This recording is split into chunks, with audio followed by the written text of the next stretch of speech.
शिवाय। विश्वनाथ भगवान की, महाकालेश्वर भगवान की, ओमकारेश्वर भगवान की, कुबेरेश्वर महादेव। हर हर महादेव, हर हर महादेव, हर हर महादेव। काशी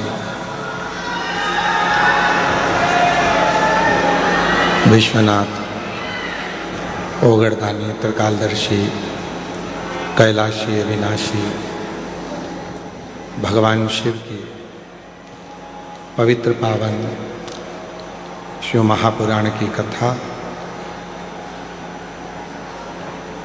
रुद्राक्ष महोत्सव 2026 की ये पवित्र पावन बेला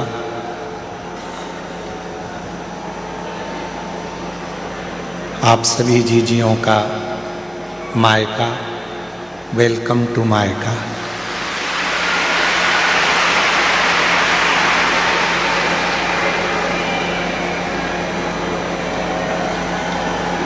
बच्चों के नानी हाउस में बच्चों का स्वागत है और मेरे जीजाओं के ससुराल में आपके साले की तरफ से आपका स्वागत है।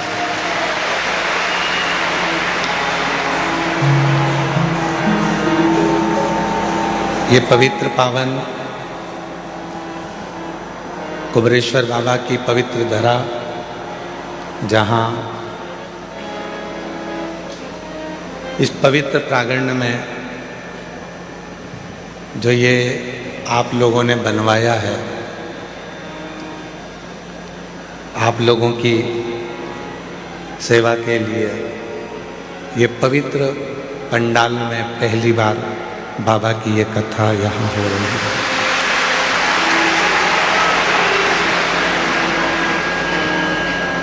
इसलिए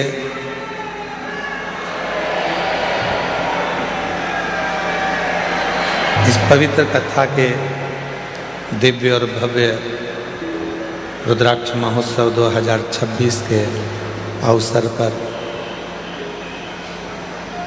इस कथा के जो मुख्य यजमान बने हैं श्री दीप्तेश भाई महेंद्र भाई पटेल, ललित बेन दीप्तेश भाई पटेल अमेरिका से आए हैं, जो यजमान पद ग्रहण किया है। एक बार जोरदार ताली बजाएं। जहाँ बैठे हों वो अपनी जगह पे खड़े जरूर हों। प्रणाम। आपकी बहुत दिन से इच्छा थी और बहुत दिन से मन था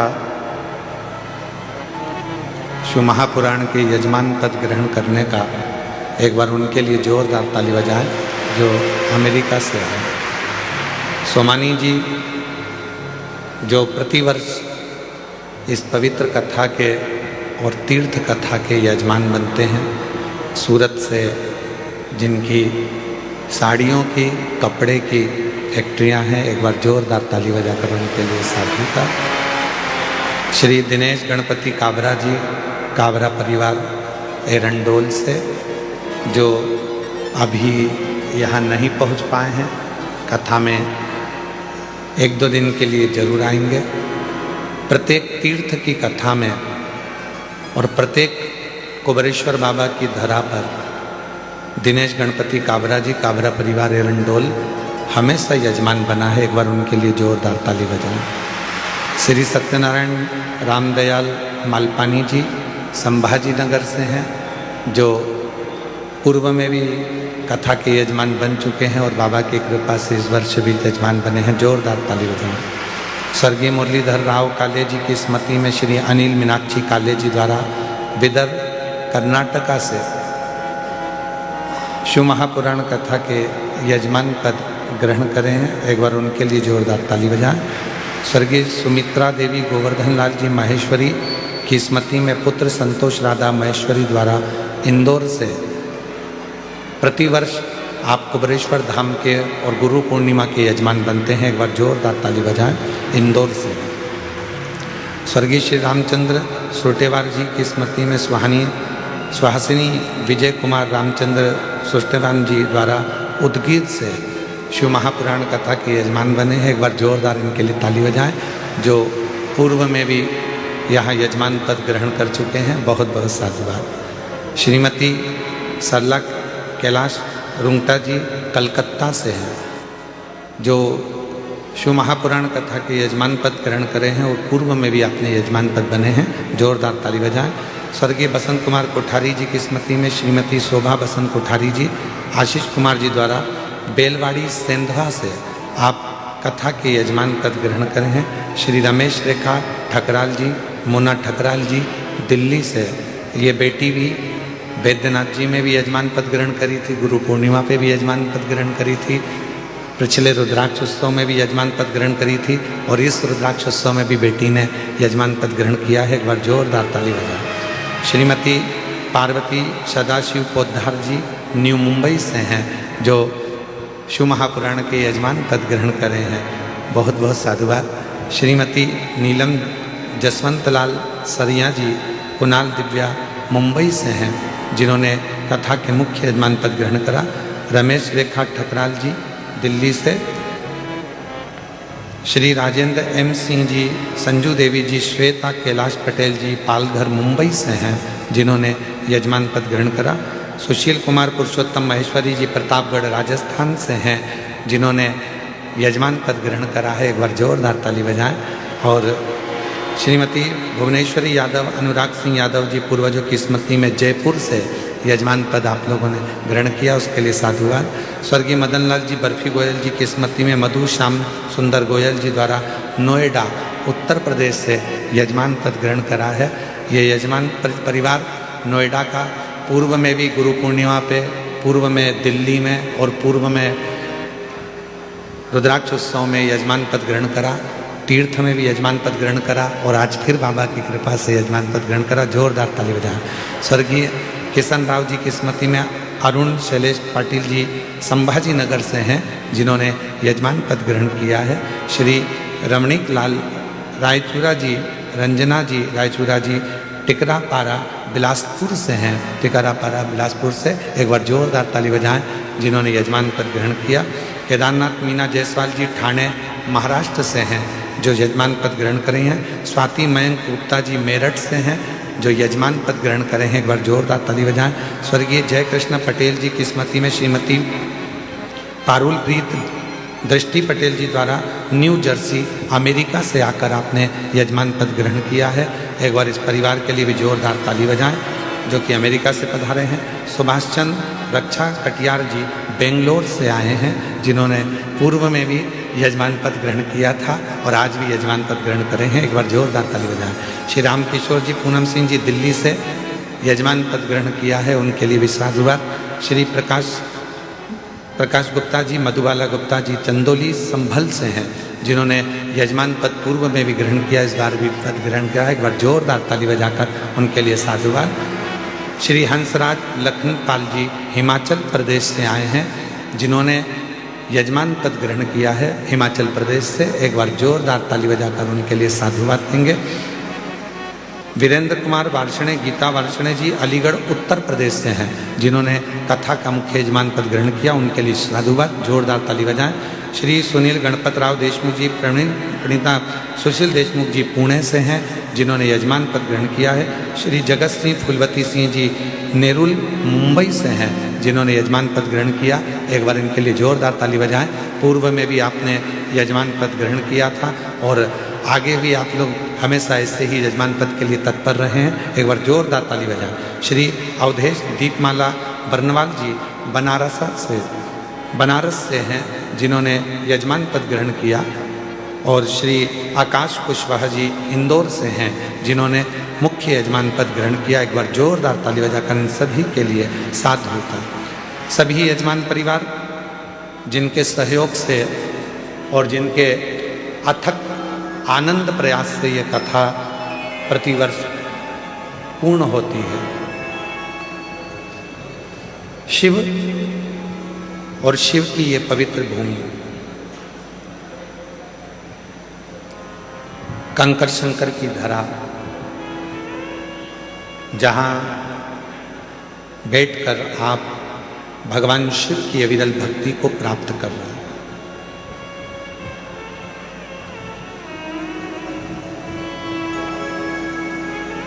7 दिन के लिए आप अपने पिता के घर आए। इस भूमि का नियम रहा है, इस भूमि से कोई खाली नहीं गया है, जो आया वो कुछ लेकर गया।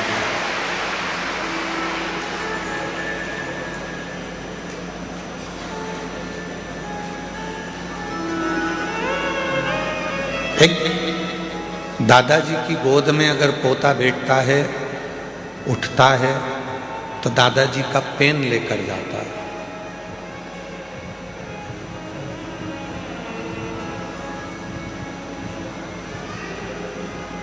दादी की गोद में अगर पोता पोती बैठते हैं तो कुछ ना कुछ दादी का भी सामान, चश्मा जो दादी के पास होता है वो लेकर चला जाता है।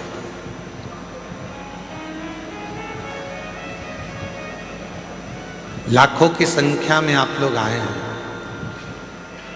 और आज मेरे भोले बाबा भी जब आप 7 दिन बाद यहाँ से जाएंगे तो निश्चित है मेरा बाबा भी तुमको कुछ ना कुछ देकर जरूर भेजेगा। और तेरी कृपा बिना न हिले एक भी अणु, लेते हैं श्वास तेरी कृपा से तनु तनु।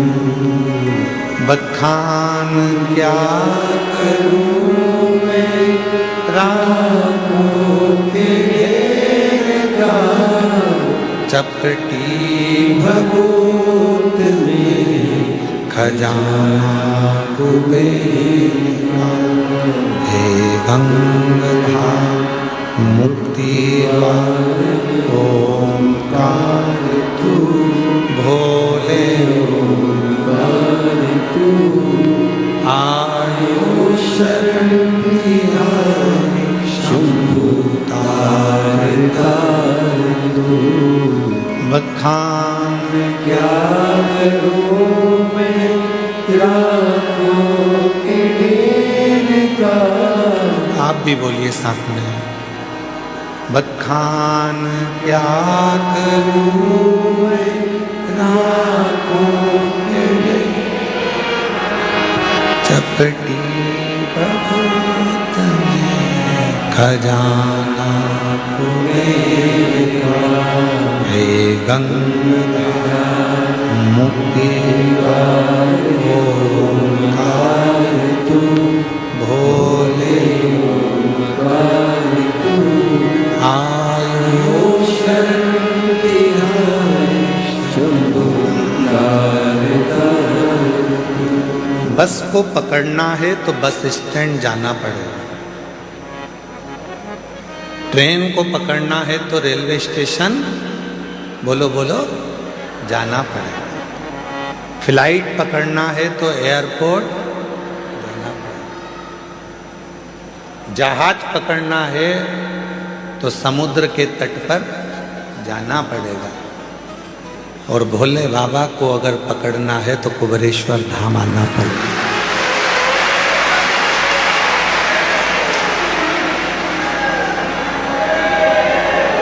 बारह ज्योतिर्लिंग का, ये 12 ज्योतिर्लिंग के मध्य में विराजमान ये वो कुबेरेश्वर बाबा की धरा है, ये वो कुबेरेश्वर बाबा की भूमि है, कुबेर भंडारी की वो धरा है जहाँ पर आने के बाद में 12 ज्योतिर्लिंग में आप भगवान शिव को जो जल चढ़ाते हो, भगवान शिव का जो दर्शन करते हो, उसका पुण्य फल ये कुबेरेश्वर बाबा की धरा पर नमन कर कर आपको प्राप्त हो जाता है। आपको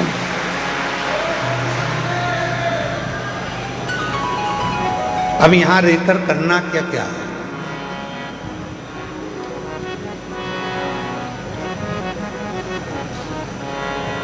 शादी का सीजन चल रहा है, तुम सबके घर पे कम से कम 5-5, 6-6 पत्रिका पड़ी होगी शादी। किसी किसी के यहाँ तो 8-8, 10-10 पत्रिका पड़ी होगी शादी की। अरे बोलो तो सही है कि गलत है?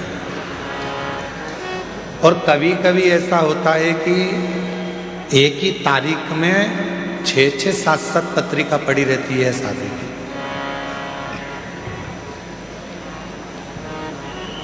बोलो री जी हाँ, सही है कि गलत है? अब तुम क्या करते हो? पत्रिका देखोगे, किसके यहाँ की है, किसके यहाँ की है, किसके यहाँ की है, और पत्रिका देखने के बाद तुम्हारा जिससे ज्यादा प्रेम होगा तुम उसी के घर की शादी में जाओ। भले 10 पत्रिका पड़ी हो, 8 पत्रिका पड़ी हो, 5 पत्रिका पड़ी हो, 10-12 पत्रिका पड़ी हो, पर जिससे ज्यादा प्रेम होता है व्यक्ति उसी के घर की शादी में जाता है। उसी तरह कुबरेश्वर बाबा की धरा पर रुद्राक्ष महोत्सव में वही आता है जिसका मेरे बाबा से प्रेम होता है।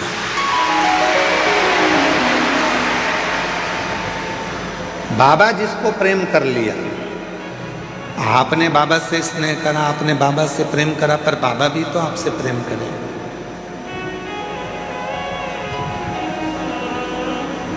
बाबा भी तो आपसे स्नेह करे।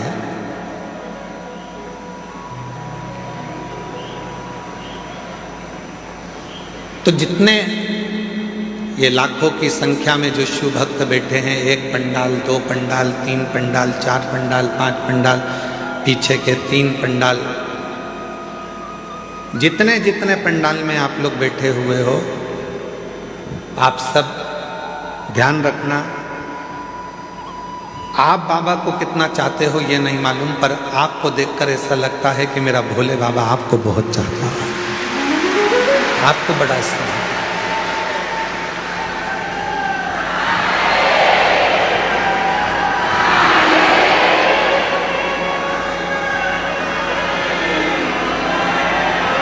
और शंभु शरणे घड़ी मांगू घड़ी रे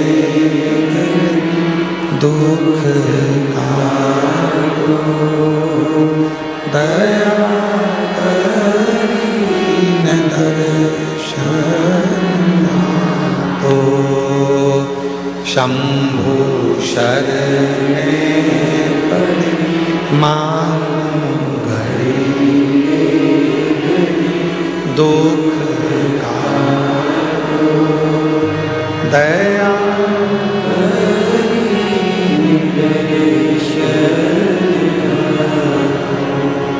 शिव आपसे प्रेम करते हैं, भगवान औघड़दानी आपसे स्नेह करते हैं।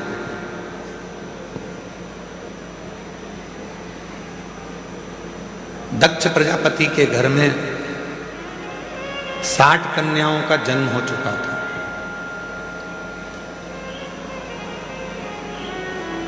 राजा दक्ष प्रजापति के घर में जब 60 लड़कियों का जन्म हो गया, 60 कन्याओं का जन्म हो गया, 60 कन्या के जन्म के बाद भी दक्ष प्रजापति ने भगवान माँ जगतजननी दुर्गा भवानी से प्रार्थना कर कर एक कन्या को और मांगा।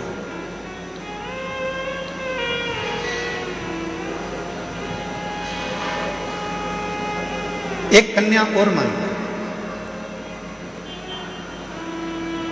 माँ दुर्गा भवानी ने पूछा, ए दक्ष प्रजापति, तेरे घर में 60 लड़कियों का जन्म हो चुका है और तू एक लड़की और मांग रहा है, बेटी मांग रहा है।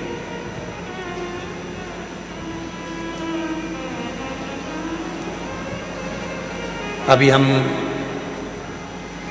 कल डबरा की कथा पूरी करके फिर हम छतरपुर के बागेश्वर धाम गए थे।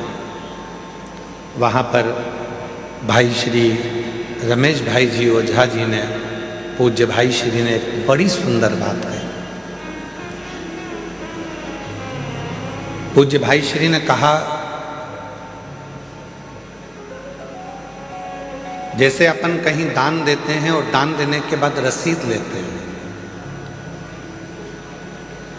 कहीं डोनेशन दिया तो डोनेशन के बाद हम जो रसीद लेते हैं उस रसीद को देखकर हम बड़े खुश होते हैं कि हमने दान किया, हमने पुण्य किया। तो पूज्य भाई श्री कह रहे थे, पूज्य भाई श्री रमेश भाई जी ओझा जी अपनी वाणी में कह रहे थे कि जैसे दान करने के बाद रसीद मिलती है और उस रसीद को देखकर अपन खुश होते हैं, यदि परमात्मा की कोई रसीद देखना हो तुमको तो घर में जितनी बेटियां हैं उनका मुख देख लीजिए, वो परमात्मा के पुण्य की रसीद है।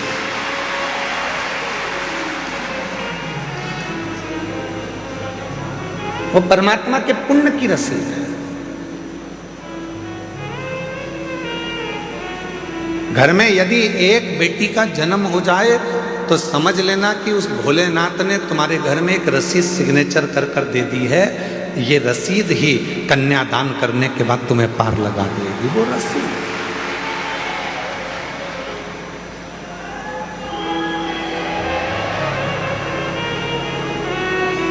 दक्ष प्रजापति के घर में 60 कन्याओं का जन्म हो गया, एक कन्या और मां जगत जननी दुर्गा भवानी से मांग रहे हैं और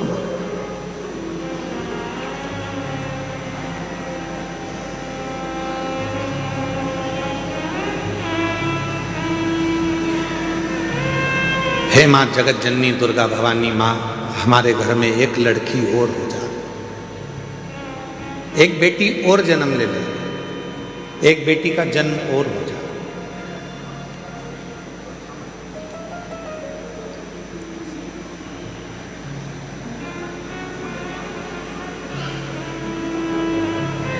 देवी जी ने पूछा, जगत जननी दुर्गा भवानी ने पूछा कि तुम्हारे घर में इतनी लड़कियां हैं,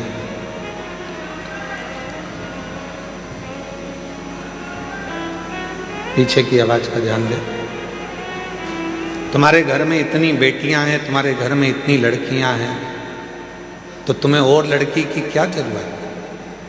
तो दक्ष प्रजापति ने मां जगत जननी दुर्गा भवानी से कहा, मां, एक कन्यादान करने पर हजारों अश्वमेध यज्ञ का फल प्राप्त हो जाता है, 2 कन्यादान करने पर सोम यज्ञ का फल प्राप्त हो जाता है, 3 कन्यादान करने पर इंद्र का सिंहासन प्राप्त हो जाता है, 4 कन्यादान करने पर हमें सर्वोत्तम यज्ञ का फल प्राप्त हो जाता है। और जब हाथ से प्रति समय पर एक कन्या का यदि कन्यादान होता है तो हमारा वैकुंठ में निवास हो जाता है। ये शिव तत्व, ये शिव तत्व।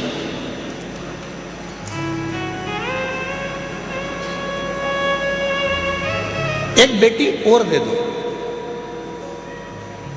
और दक्ष प्रजापति के घर में मां जगत जननी दुर्गा भवानी ने कहा कि बेटी ढूंढने के लिए कहाँ जाऊंगी या बेटी को खोजने के लिए कहाँ जाऊंगी, इसलिए मैं खुद तुम्हारे घर में, मां जगत जननी कहती हैं कि बेटी बनकर तेरे घर में आऊंगी, स्वयं तेरे घर में आऊंगी।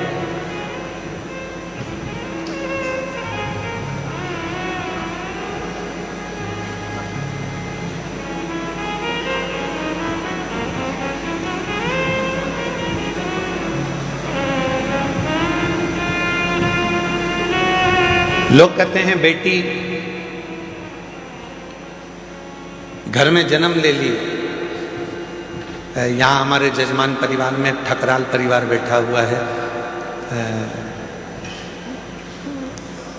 वो ठकराल परिवार दिल्ली से,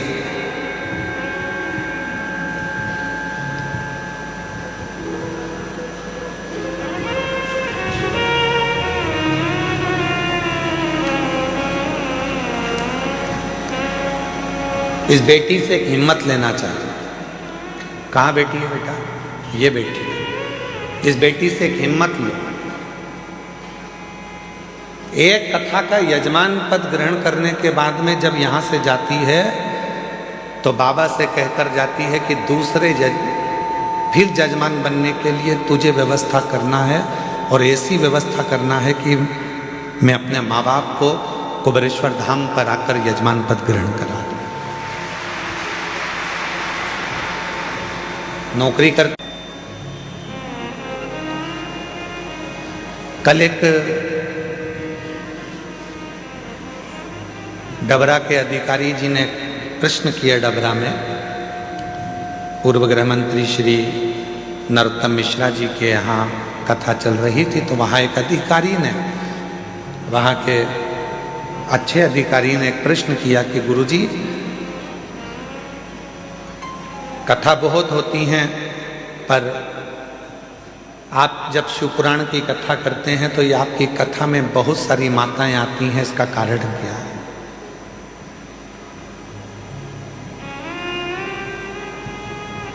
इसका कारण क्या है? हमने कहा इसका केवल एक कारण है, ये हमको सुनने के लिए नहीं आती है। ये जब भी कथा के पंडाल में आती हैं तो ये सोचकर आती हैं कि मेरा भोले बाबा कुछ कहने वाला है, शंकर जी कुछ कहने वाले हैं और शिव जी उस कथा को कहेंगे और मैं उस कथा को सुनूंगी और जो वाणी निकलेगी वो मेरे लिए कल्याणप्रद हो, वो मेरे लिए।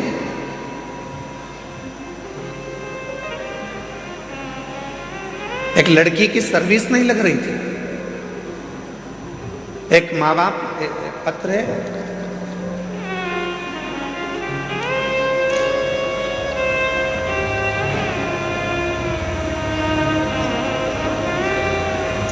मेरा नाम शंकर महादेव, बावट इकर, मोबाइल नंबर ये है, मलकापुर जिला बुल्ढाना महाराष्ट्र से आए। कहीं बैठे हों तो हाथ हिला सकते हैं। आप ही हैं बाबा जी? मैं आपको नमन करता हूँ। ये वो पिता है, बेटी ने हिम्मत हार दी थी कि पापा मेरी कहीं जॉब नहीं लग रही है, मैं इतनी पढ़ गई फिर भी मेरी सर्विस नहीं लग रही है, कोई मुझे गवर्नमेंट जॉब नहीं मिल रही है। पिता ने अपनी बेटी से कहा कि वो सीहोर वाला बाबा कहता है कि मेहनत को 4 गुना कर, रात दिन एक कर दे, फिर एग्जाम दे। और बाप ने संकल्प लिया था कि मेरी बेटी की जैसी नौकरी लग जाएगी, जहां भी शिवपुराण की कथा होगी पैदल जाऊंगा। यवतमाल महाराष्ट्र से जैसे ही बेटी की सरकारी नौकरी लगी और वह बाप पैदल चलकर यवतमाल महाराष्ट्र से यहां पहुंचा है। आओ बाबा जी, आ जाओ, आप आ जाइए। मलकापुर जिला बुल्ढाना महाराष्ट्र से पैदल चलकर आए और आज से नहीं निकले हैं, कम से कम 10 दिन 15 दिन पहले के निकले हैं। धीरे धीरे धीरे धीरे शिव का नाम लेते लेते, शंकर का गुणगान करते करते करते करते यहां तक पहुंचे। विश्वास,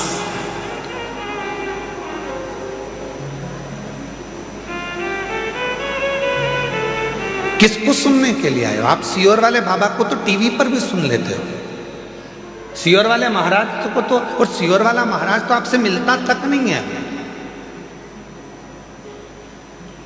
इसीलिए आप लोग कथा के मंडप में भी आते हो, कुबेरेश्वर धाम पर आरती होती है तो उसमें सम्मिलित हो जाते हो कि किसी न किसी रूप में दृष्टि तो पड़ जाएगी, मिल तो जाएंगे, देख तो लेंगे। और दया की ना होती जो आदत तुम्हारी, तो सुनी ही रहती अदालत तुम्हारी। जो गरीबों के दिल में दया तुम ना पाते, तो किस दिल में होती इबादत तुम्हारी। ये तो उसकी कृपा है, ये उसकी करुणा है, ये उसकी दया है।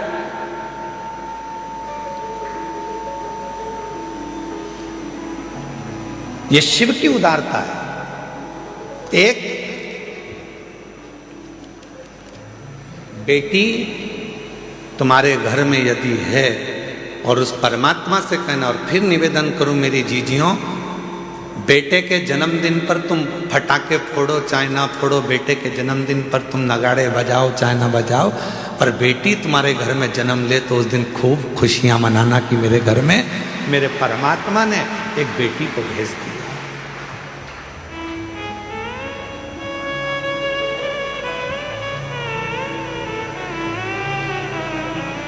आज की बेटियां कोई साधारण नहीं हैं।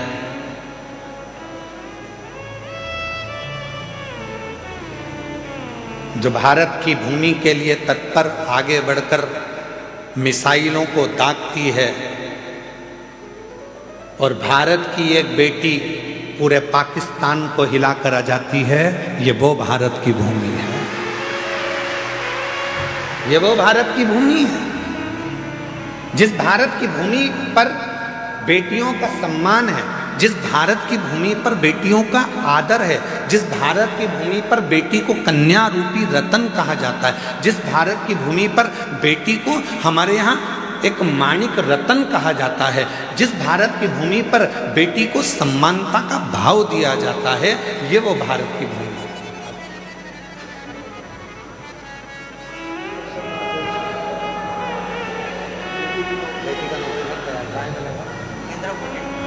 दया की न होती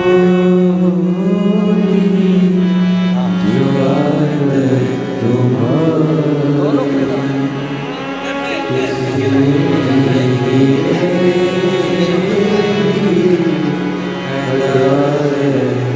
इस पिता के लिए जोरदार ताली बजाओ।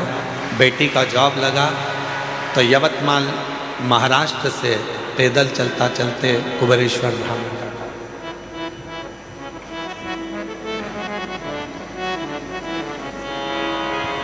और कितनी बेटियां बैठी हैं यहाँ पर, ढेरों। जितनी बुजुर्ग माँ हैं वो भी किसी ना किसी की बेटी हैं, जो युवान माताएं बैठी हैं वो भी बेटी हैं, और जो मेरी छोटी छोटी कन्या बैठी हैं वो भी बेटी हैं। कितनी बेटी हैं?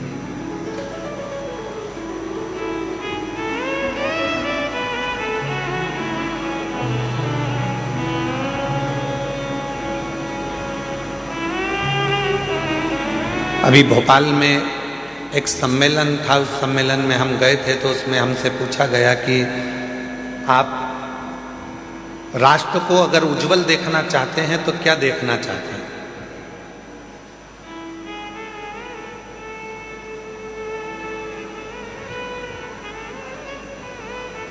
एक कार्यक्रम था, उसमें हमसे पूछा राष्ट्र को आप उज्जवल देखना चाहते हैं तो क्या देखना चाहते हैं? तो हमने कहा हम ये देखना चाहते हैं, अभी तक नारा था बेटी पढ़ाओ बेटी बढ़ाओ, हमसे कोई पूछे तो हम भी एक नारा देना चाहते हैं, बहू पढ़ाओ और देश बचाओ।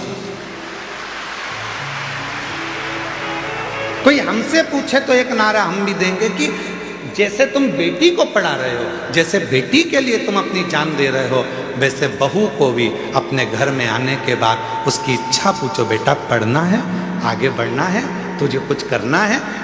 जैसे बेटी के लिए हम तत्पर हैं वैसे बहू के लिए भी तत्पर। बहू के लिए, वो भी तो बेटी है हमारी। एक सुंदर चरित्र है अशोक सुंदरी का। अशोक सुंदरी जी की उम्र थी 9 वर्ष। भगवान शंकर मां पार्वती की सुपुत्री अशोक सुंदरी 9 वर्ष की थी। काशी में भ्रमण कर रही थी क्योंकि काशी उनको प्रिय था।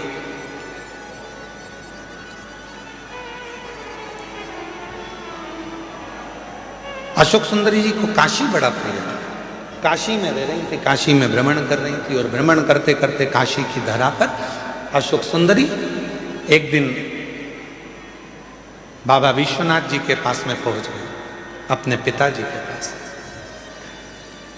जब जाकर देखा तो पिताजी तो तप साधना में लीन थे। अशोक सुंदरी ने देखा कि पिताजी तो तप साधना में लीन है, अब मैं किसके पास जाऊं? तो अशोक सुंदरी फिर दौड़ लगाई, अपनी मां को खोजने लगी, माता पार्वती जी।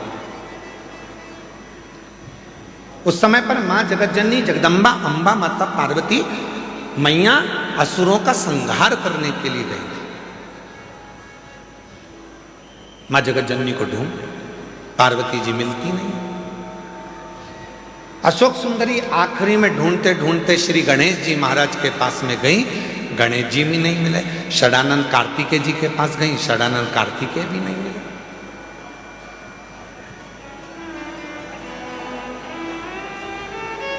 बहुत ढूंढा। अशोक सुंदरी जी ने ना पिताजी मिल रहे हैं, ना माँ मिल रही है, ना गणेश जी मिल रहे हैं, ना कार्तिकेय जी मिल रहे हैं। आखिरी में अशोक सुंदरी एक स्थान पर एक वृक्ष के नीचे बैठ गए, मौन होकर। और जो बात हमने आपसे पहले भी कही, आज फिर कहते हैं, जब तुम्हारे मन में अशांति उत्पन्न हो, जब तुम्हारे मन के अंदर बहुत ज़्यादा टेंशन हो, अशांति हो, चिंता हो, डिप्रेशन हो, कहीं मत जाओ, एक किसी वृक्ष के नीचे कुछ देर के लिए। ये प्रकृति ने जो हमको वृक्ष दिए हैं, ये हमारे डिप्रेशन को, हमारी अशांति को शांत करने के लिए दिए। किसी वृक्ष के नीचे 10 मिनट के लिए मौन होकर बैठ जाओ और बाबा के ओम नाद का स्मरण करिए। ओम नाद का स्मरण।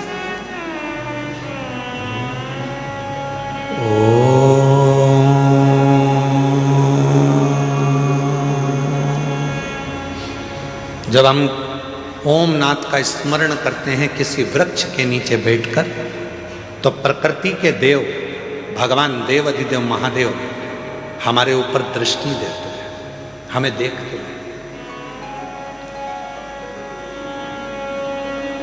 शिव महापुराण की कथा में लिखा है, गर्ग संहिता में लिखा है, पद्म पुराण में लिखा है, नर्मदा पुराण में लिखा है, स्कंद पुराण के रेवा खंड में लिखा है, जो पुण्य नदी के तट पर भजन करने में मिलता है, जो पुण्य तीर्थ में जाकर भजन करने में मिलता है, जो पुण्य घर से बाहर निकलकर भजन करने में मिलता है, वो पुण्य एक वृक्ष के नीचे बैठकर ओम का नाद करने से तुरंत प्राप्त हो जाए। वो पुण्य प्राप्त हो।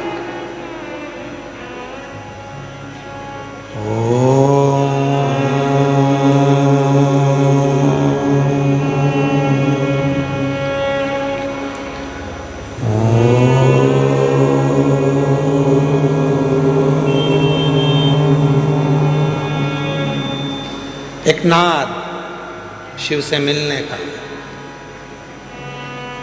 आप भी एक बार उच्चारण करिए, अपने नेत्र को धीरे धीरे बंद कर कर, पीठ को एकदम सीधा कर कर,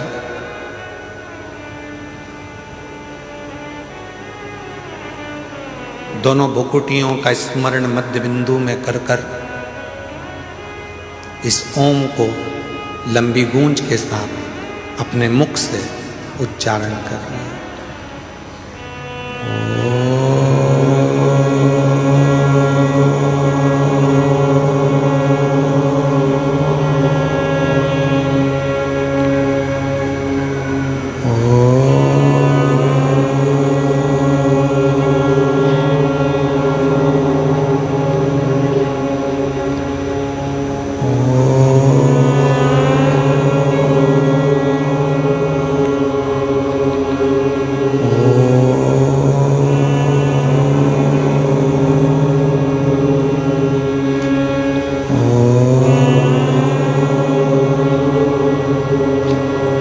धीरे धीरे नेत्रों को खोलिए, स्मरण करिए देवाधिदेव महादेव के किसी वृक्ष के नीचे बैठकर शिव हमको देख रहे हैं और हम उस शिव को महसूस कर रहे हैं। ऐसा लग रहा है कि हमारे पास में हमारा देव अधिदेव महादेव कुबेर भंडारी स्वयं आकर खड़ा हुआ है। वो नाद है, वो अशोक सुंदरी ने ओम का उच्चारण करा, अशोक सुंदरी ने नाद किया ओम का। शिव पुराण की विद्येश्वर संहिता कहती है, स्कंद पुराण का रेवा खंड कहता है, किसी वृक्ष के नीचे बैठकर जब हम लंबी सांस लेकर ओम का उच्चारण करते हैं तो महादेव हमको देखते जरूर हैं। और वही हुआ, जैसे ही अशोक सुंदरी ने काशी में बैठकर ओम नाद करना प्रारंभ करा, शिव जी की दृष्टि पड़ी तो इतने में भगवान शंकर तो तप में लीन थे और अशोक सुंदरी उनको महसूस कर रही है कि मेरे पिता है।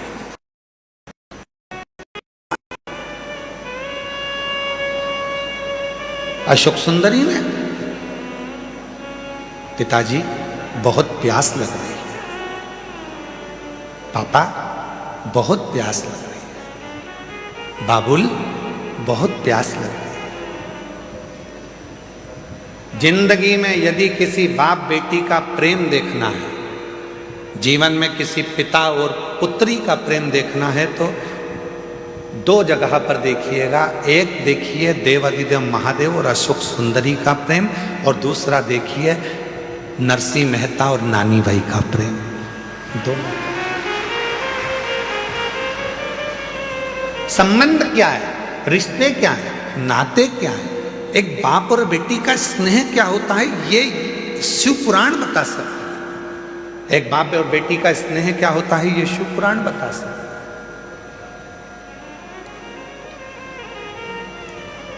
पिताजी मुझे बहुत प्यास लग रही है, बहुत प्यास लग रही है। पिताजी तो तप में लीन थे, कुछ बोले नहीं है, बस प्रकट हो गए, बोले कुछ नहीं, केवल प्रकट में। बहुत तेज प्यास लग रही है पिताजी। पिताजी कुछ नहीं बोले। थोड़ी देर बाद अशोक सुंदरी ने देखा कि मेरे पिताजी की जटा में से टप टप टप टप करते हुए जल बह रहा था। अशोक सुंदरी को लगा कि गंगा मैया सिर पे है तो वो पानी बहा रही है, मैं क्यों ना इस जल को पी लूं। और तुरंत अशोक सुंदरी ने पिताजी के कंधे पर जाकर लिपट गई, और लिपट कर अशोक सुंदरी ने अपने मुख को ऊंचा करा और शिव जी की जटा से, भगवान शंकर की जटा से जो बूंद बूंद जल टपक रहा था, उसको अशोक सुंदरी ने पीना प्रारंभ कर दिया।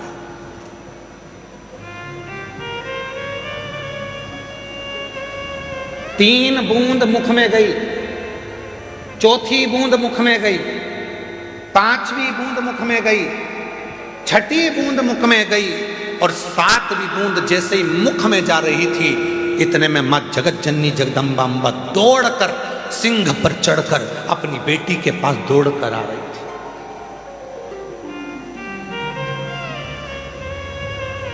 जगत जननी जगदम्बा अम्बा दौड़कर, सुंदरी सुंदरी सुंदरी सुंदरी अशोक सुंदरी सुंदरी सुंदरी, क्या बोले। शिवजी ने देखा कि पार्वती जी इतनी जल्दीबाजी में कहां से आ गई, तो पार्वती जी को देखकर शंकर भगवान तुरंत पूछा, क्या हो गया पार्वती, जो तुम इतनी चिल्लाती चिल्लाती अशोक सुंदरी सुंदरी सुंदरी अशोक सुंदरी सुंदरी सुंदरी अशोक सुंदरी करती हुई आ रही हो, क्या हुआ। अरे वो अशोक सुंदरी तुम्हारे पीछे बैठी है, उसको प्यास लग रही थी, पानी नहीं मिला, तो वो तुम्हारे शीश से जो बूंद बूंद जल टपक रहा है ना, उसको पी रही है।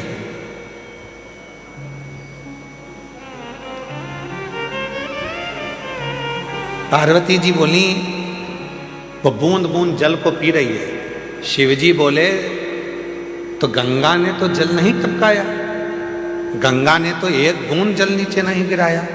पार्वती ने पूछा, वही तो मैं बोल रही हूं कि गंगा तो आपकी जटा में बंद पड़ी हुई है, वो बूंद बूंद जल जो टपक रहा है वो जल नहीं है, तुम्हारे गले में जो वासुकी नाग पड़ा हुआ है, उस नाग का जहर वो उगल रहा था, वो उगला हुआ जहर मेरी बेटी के कंठ में जा रहा था।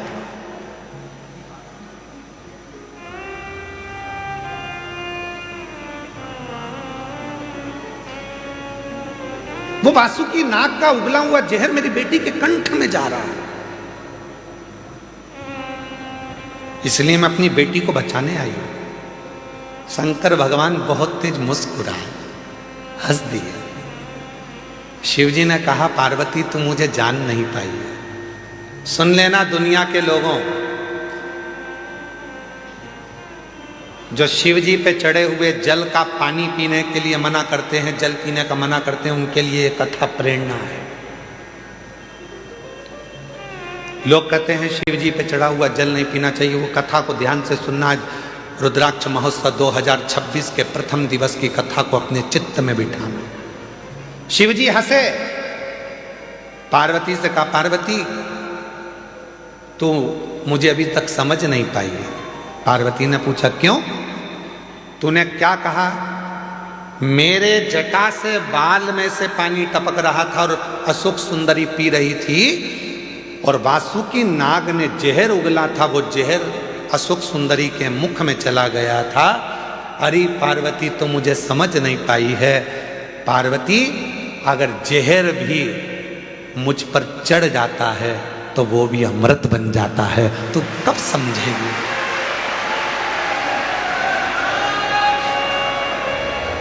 दुनिया के लोग कहते हैं शिव जी पे चढ़ा हुआ जल नहीं पीना चाहिए। उनके लिए यह अशोक सुंदरी और काशी का संवाद कहता है कि शंकर भगवान के जटा में गले पर कालिया विष अपना, वासुकी नाग अपना विष उगल रहा था और वो विष जटा में से टपक रहा था, जिनको अशोक सुंदरी ने पी लिया था। पार्वती तू मुझे समझी नहीं है। पार्वती, एक बेल पत्र मुझ पर चढ़ती है तो वो औषधि बन जाती है, एक दुर्वा मुझ पर चढ़ती है तो वो औषधि बन जाती है, एक बेर मुझ पर चढ़ता है तो औषधि बन जाती है, एक चावल का दाना मुझ पर चढ़ता है धान्य, वो औषधि बन जाती है। अरे पार्वती, जो जल मुझ पर चढ़ता है वो भले कैसा भी हो, वो मेरे ऊपर चढ़कर गंगा जल जैसी औषधि बनकर सुख प्रदान कर देता, औषधि देता है। अब दुनिया के लोग बोलते हैं कि गुरुजी जल नहीं पीना चाहिए, तो दुनिया के लोग तो ये भी कहते हैं कि जल मत पियो, भले मदिरा पी लो।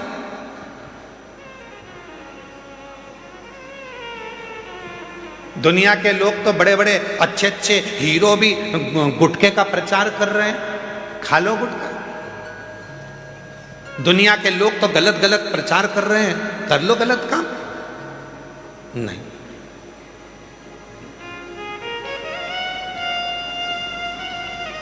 शिव कथा कर रहे हैं, भगवान देव अधिदेव महादेव पर।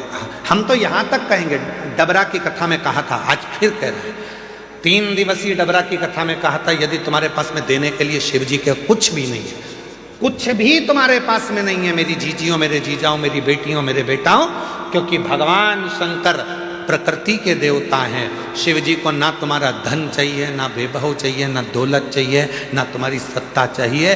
शंकर भगवान को देने के लिए कुछ भी नहीं है, तो बस उसको दर्शन कर लो, नेत्रों से निहार लो, उस शिवलिंग का दर्शन करो, वो तुमको सुख देगा, सुख देगा।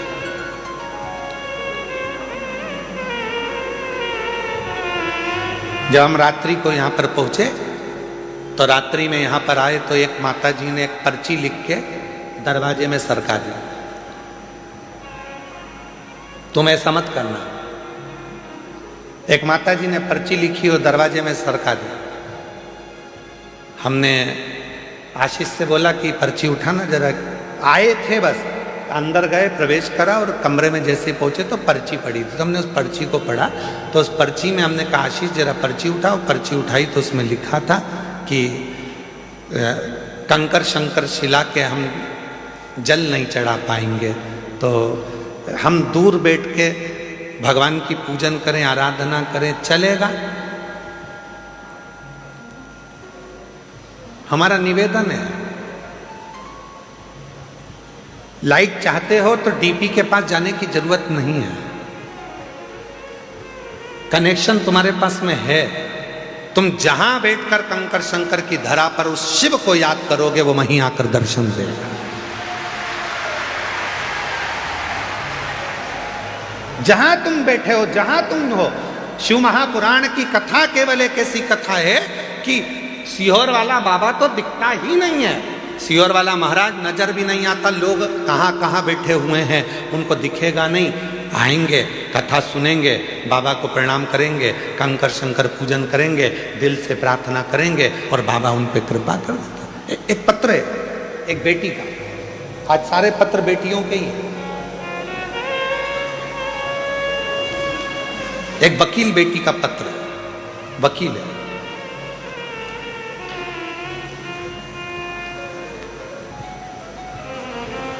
मैं सरोज परिहार जोधपुर राजस्थान से आई हूं। कहीं बैठी हो सरोज जी परिहार? आप ही हैं? ऐसा हाथ हिला दो एक बार वापिस। जी आ जाइए, एक बेलपत्र लेकर जाइए। मैं सरोज परिहार जोधपुर राजस्थान की निवासी हूँ। मेरा मोबाइल नंबर ये है। मैं और मेरी ननंद बाईसा आपकी कथा वर्ष 2019 से सुन रही हैं। हम दोनों पिछले 5 सालों से लगातार रुद्राक्ष अभिषेक में यहाँ रुद्राक्ष महोत्सव में आते हैं। ऐसा कोई साल नहीं गया जिस साल मुझे मेरे भोलेनाथ ने नहीं दिया। रुद्राक्ष महोत्सव कर कर जाती हूँ और 3 से 4 महीने में बाबा मुझे कुछ ना कुछ देता जरूर है। 5 साल से रुद्राक्ष महोत्सव में आ रही हूँ। 5 साल से लगातार रुद्राक्ष महोत्सव अटेंड करती हूँ, सुनती हूँ। गुरुजी, आपकी कथा बहुत दूर दूर होती है। सीहोर हमारे नज़दीक पड़ जाता है। हम लोगों के भाग्य हैं जो साल में 2 कथा गुरु पूर्णिमा की और रुद्राक्ष महोत्सव की मिल जाती है, तो हमारे तो पंडाल की कथा पूरी हो जाती है। गुरुदेव, मेरी 2 बेटियां हैं। छोटी बेटी, बड़ी बेटी का साथ में विवाह हुआ दोनों का, छोटी का भी बड़ी का। पर छोटी बेटी का ससुराल सही नहीं होने की वजह से उसको तलाक हो गया। उन लोगों ने बेटी के बारे में गलत उठाना चालू करा कि इसकी बच्चेदानी नहीं है, बच्चादानी खराब है, बच्चादानी है ही नहीं। ऐसी अफवाह उड़ाई कि बेटी दिन भर रोती थी। गुरुदेव, 2018 में मेरी बेटी की शादी दूसरी करा दी। मेरी बेटी वकील थी, पर प्राइवेट, सरकारी नहीं। 2018 में शादी हुई और बेटी ने कहा, माँ, डॉक्टर के हिसाब से ऐसा लगता है कि मैं माँ नहीं बन सकती, क्या करूं? मैं अपनी बेटी को लेकर यहाँ आ गया और कथा सुनवाई बेटी को।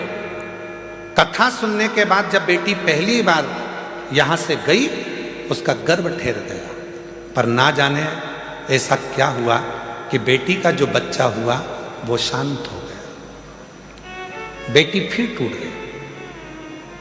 मेरे से कहा, माँ, मैं वापिस अभी नहीं जाऊंगी क्योंकि मेरा मन बड़ा दुखी है। तो मैंने अपनी बेटी से कहा, उसने तुझे पुत्र दिया था, उसने ले लिया, क्यों चिंता करती है? चल कथा में। बेटी को वापिस कथा में लेकर आई और बाबा की ऐसी कृपा हुई कि बेटी जब दूसरी बार कथा से गई तो वो सरकारी वकील बन गई। सरकारी वकील बन गई। तीसरी बार फिर कथा में आई तो उसका खुद का मकान बन गया और बाबा की ऐसी कृपा हुई, तीसरी बार कथा में आई तो बाबा की कृपा से उसका वापिस बाबा ने पुत्र दे दिया। ये शिव की। गुरुदेव, दुनिया के लोग इतना ताना देते थे कि दुनिया के लोगों का मुंह बंद कर दिया मेरे भोले बाबा। दुनिया के लोगों का मुख बंद।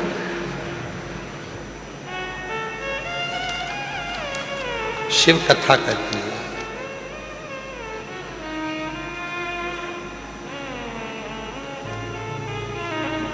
हमने, हमारा जो बच्चा हुआ है, बेटी का लड़का, उसका नाम दुनिया बहुत सारे महाराजों ने बताया, इससे नाम रखना, उससे नाम रखना, पर हमने तो सीहोर वाले कुबेरेश्वर बाबा के नाम पे ही उसका नाम कुबेर सिंह सोलंकी रखा है। हमने उसका नाम कुबेर सिंह।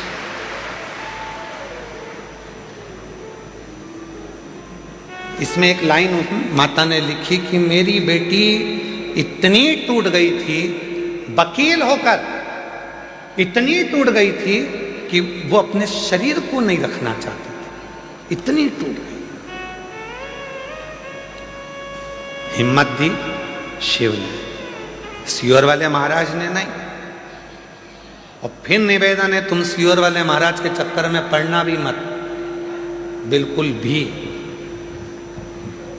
तुम चक्कर में पड़ना वो कुबेरेश्वर बाबा के, तुम चक्कर में पड़ना वो काल अधिपति महाकाल के, तुम चक्कर में पड़ना वो विश्वनाथ के, हमारे नहीं। तुम्हारे चक्कर में हम बाहर नहीं निकल पाते हैं। कहाँ है सोमानी जी? सही है? तुम सबके चक्कर में हम बाहर नहीं निकल पाते। कभी मन भी करता है कि इतना बड़ा मेला लगा हुआ है, इतनी बड़ी मेला चल रहा है, चलो थोड़ी देर भोजनशाला चलकर देख लें, सबसे मिल लें। वो मिलना तो गया, तुम्हारी भोजन की थाली रख रख के तुम सब वहाँ इकट्ठे हो जाते हो, और हमको डर लगने लगता है कि कहीं तुमको तकलीफ ना हो जाए।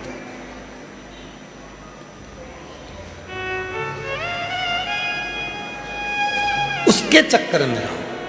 हम तो बाबा के भरोसे चलते हैं। और देखो, हम हमेशा एक ही बात कहते हैं कि सियोर वाले बाबा से, सियोर वाले महाराज से मतलब मत रखो। इसीलिए कहते हैं क्या, हमको भी तो कहीं निकलने दो, घूमने दो, फिरने दो। पर जितना जितना मना करते हैं तुम उतने उतने बिगड़ी औलाद हो। तुम्हें जितना मना करो तुम सुधरते ही नहीं, फिर पीछा पकड़ लेते हो। आ जाओ।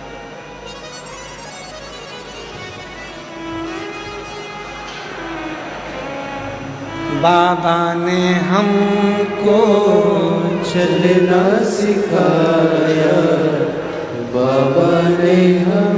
रोते नहीं, रोते नहीं, रोते नहीं, आंसू पोछो पहले, रोते नहीं, आंसू पोछो पहले, रोते आंसू पोछो पहले, आंसू पोछो। अच्छा खुश होकर जा, बाबा ने सब सुन लिया ना, साथ दे दिया, क्या सोचना। ये बेटी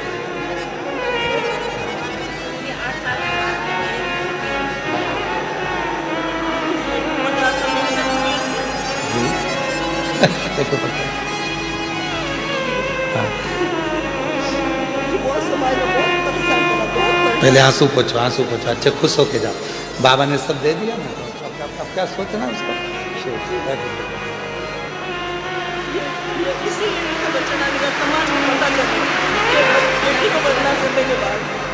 तो पता दे दो।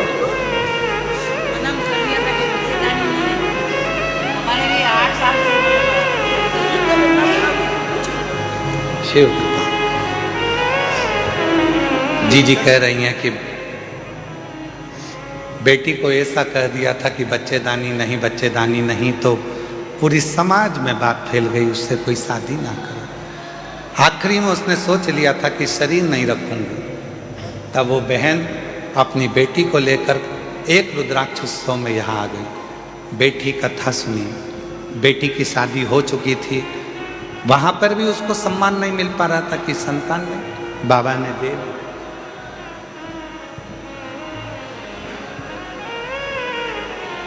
आवाज नहीं आ रही है क्या? शिव कृपा से, शंकर जी की करुणा जब होती है तो अपने आप सब कार्य होता है। इसीलिए आप लोगों से फिर कहते हैं, ऐसे दयालु नाथ से रिश्ता बनाइए। मेरी जीजी और जितनी मेरी जीजी जीजा हैं, जितनी स्तुति हम करें उतनी स्तुति आपको करना है। हम भी बोले और तुम भी बोलो साथ में। तुम्हारी आवाज और हमारी आवाज दोनों मिले तो आनंद। ऐसे दया रिश्ता बनाइए, ऐसे दयालु नाथ से रिश्ता मिलता रहेगा आपको जो कुछ भी चाहिए, मिलता रहेगा आपको जो कुछ भी चाहिए। ऐसी करिश्मा होगा जो हुआ कभी नहीं, ऐसा करिश्मा होगा जो हुआ कभी नहीं। मांगा है भोलेनाथ से वरदान ये, मांगा है भोलेनाथ से वरदान। तेरी दया बनी रहे जब तक है जिंदगी, तेरी कृपा बनी रहे जब तक है जिंदगी। मांगा है भोलेनाथ से वरदान एक ही, मांगा है भोलेनाथ से वरदान एक ही। उसकी कृपा, उससे संबंध, वो नाता, वो रिश्ता, वो तुम्हारा हो जाए।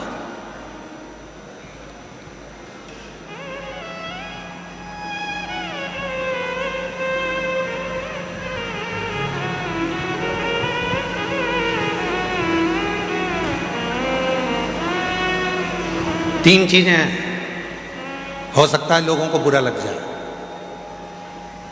बोल रहे हैं, जम के तो बोलो, संभाल लोगे, ठीक है।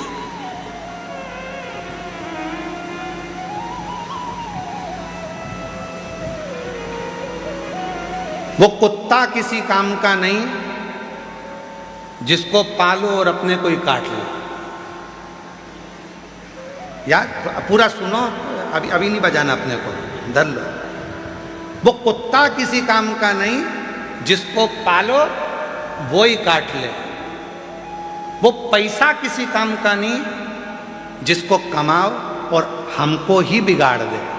और वो संबंध किसी काम का नहीं जो वक्त पड़ने पर हमको ही निपटाने का सोच ले। वो रिश्ते, वो नाते, वो संबंध, वो हमारे अपने रिश्ते जिनको चाहिए कि हमको उन्नति की सीढ़ी पर चढ़ाए, वही हमको खाने को जोड़ दौड़ जाए। तो वो रिश्ते किस काम के, वो संबंध किस काम के?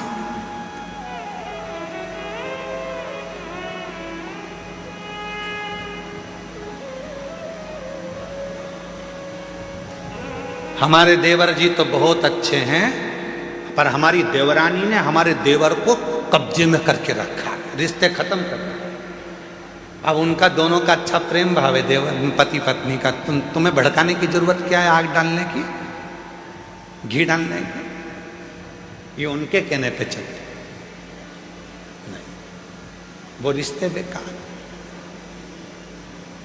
वो रिश्ता किसी काम का नहीं है, वो रिश्तेदार किसी काम के नहीं है जो वक्त पड़ने पर साथ देने की जगह तुम्हारे को ही काटने का, तुमको ही निपटाने की सोच है। वो किसी का।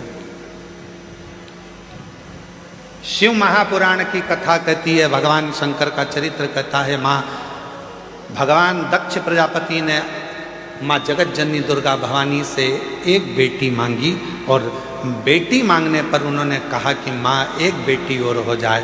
माँ जगत जननी ने मना कर दिया कि तुम्हारे घर में पहले से 60 लड़कियों ने जन्म ले लिया, फिर एक बेटी और क्यों चाहिए? तो कहा कन्यादान करने में जो सुख है वो सुख कहीं नहीं, सुख वो सुख कहीं नहीं।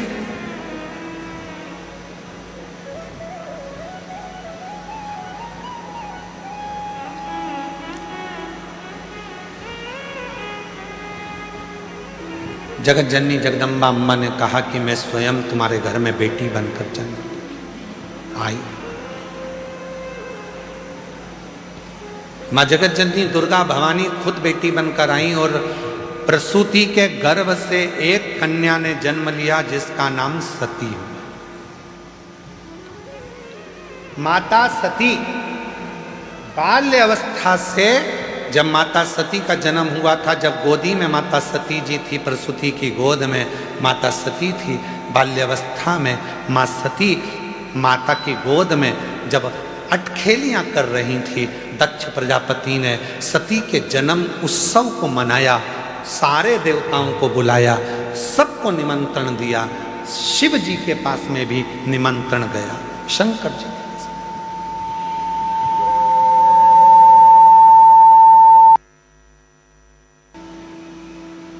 निमंत्रण सबके पास गया। सती मैया का जन्म हुआ है, सारे देवता सब माता सती का दर्शन करने के लिए सब आए। सती मैया अपनी अटखेलियां में लगी हुई थी, छोटी सी थी, गोदी में पड़ी हुई थी, गोदी में खेल रही थी, माँ की गोद में माता सती खेल रही। किसी देवता को माँ सती ने नहीं देखा, अपनी अटखेलियां करें। भगवान नारायण भी आए, लक्ष्मी जी भी आई, ब्रह्मा जी भी आए, ब्रह्मणी भी आई, इंद्र भी आए, इंद्राणी भी आई, गरुण भी आए, वरुण भी आए, सारे 33 कोटि देवता आए। तब तक माता सती ने किसी को नहीं देखा। पर जैसे ही भगवान देव अधिदेव महादेव सती मैया के सामने जैसे ही पहुंचे, गोदी में सती सोई थी, प्रसूति की गोद में सती सोई थी, और सती जैसे ही शिवाय, सती का ध्यान शंकर भगवान पर टिक गया। जैसे शंकर की कथा सुनने वाले, शिव महापुराण की कथा सुनने वाले कैसे होते हैं? कथा चालू होती है और एकदम साइलेंट, किसी की आवाज नहीं आती है। पड़ोसन बोले भी तो ये कौन ही मार देती है, चुप। और पूरा इतनी संख्या में 2 माताओं को एक कमरे में बिठा दो तो इनकी बात खत्म नहीं होती है। और तुम लाखों की संख्या में बैठे हो, और मेरी जीजियां, मेरे जीजा, मेरी बेटियां, बेटे, मेरे बुजुर्ग माँ बाप पूरी कथा के पंडाल में बैठे हैं, पर किसी एक की आवाज नहीं, एकदम चुप होकर। और कहीं का बोल भी दे तो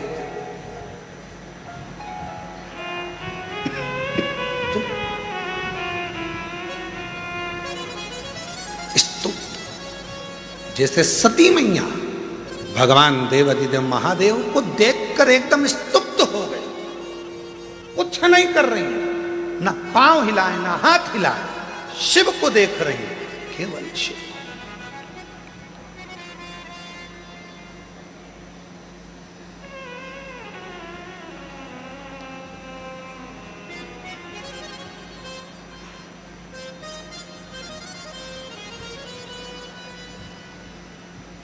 और भगवान देव अधिदेव महादेव ने सती को देखा, दक्ष प्रजापति को बुलाया और बुलाकर कहा, दक्ष प्रजापति जी, इस सती, ये मेरी जगत जननी जगदम्बा अंबा तुम्हारे घर में आई है। सती तुम्हारे घर में प्रकट हुई है, इसका आदर करना, सम्मान करना, सत्कार करना। जिस घर में बेटी का अपमान होता है, जिस घर में बेटी का आदर नहीं होता है, जिस घर में बेटी का सत्कार नहीं होता है, एक दिन वो घर में धीरे धीरे लक्ष्मी संपदा वैभव समाप्त होते चले जाता है। आदर बेटी का आदर। और आपका पूरी कथा को उठाकर देख लीजिए, दक्ष प्रजापति ने ना सती का सम्मान करा, ना सती जी के पति का सम्मान करा, ना सती का आदर करा, ना सत्कार करा। आखिरी में हुआ क्या? दक्ष प्रजापति का सिर कट गया और बकरे का मुख लग गया। सम्मान दो।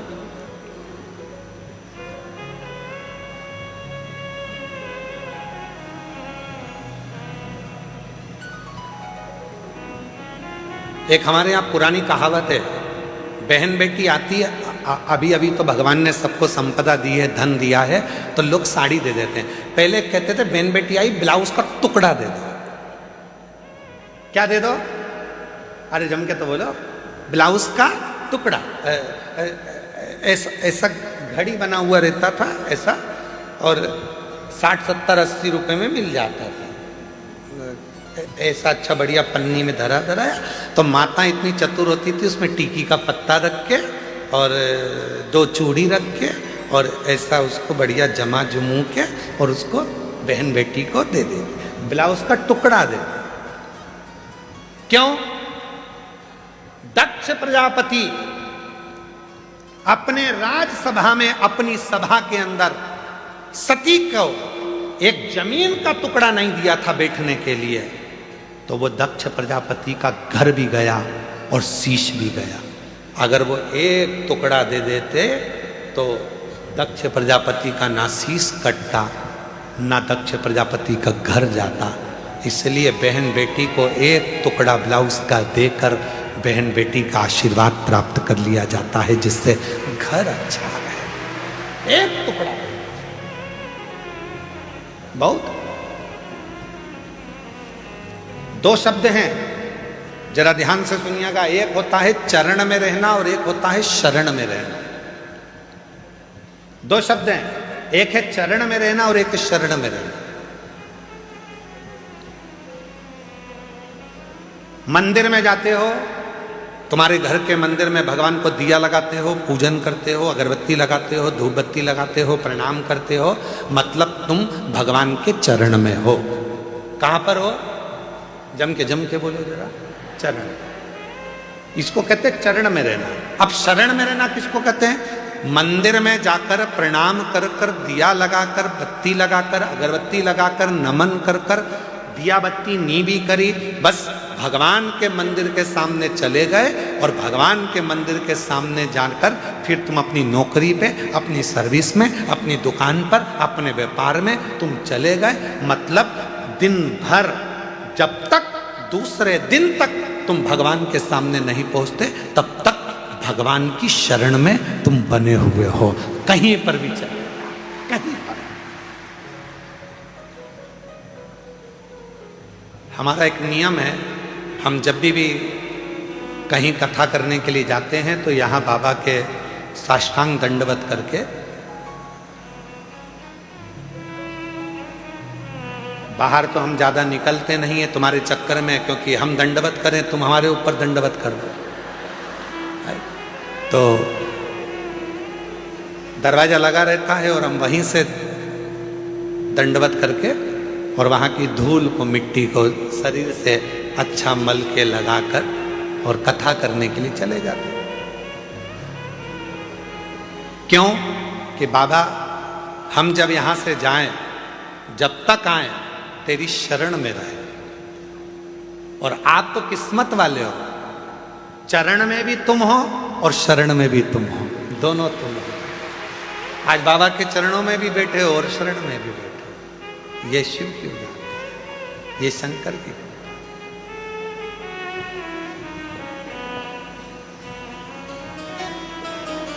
इसलिए शिव महापुराण की कथा वर्णन कर रही है महाराज। कुबेर भंडारी से मिलना बड़ा जरूरी, वसीहोर वाले से मिलना बड़ा जरूरी, मिलना बड़ा जरूरी, हाँ मिलना बड़ा जरूरी, मिलना बड़ा जरूरी, ओ मिलना बड़ा जरूरी। कुबेर भंडारी से मिलना बड़ा जरूरी, ओ काशी वाले से मिलना बड़ा जरूरी, ओ काशी वाले से मिलना बड़ा जरूरी, ओ काशी वाले से मिलना बड़ा जरूरी, मिलना बड़ा जरूरी, ओ मिलना बड़ा जरूरी, ओ मिलना बड़ा जरूरी, ओ मिलना बड़ा जरूरी, ओ सीहोर वाले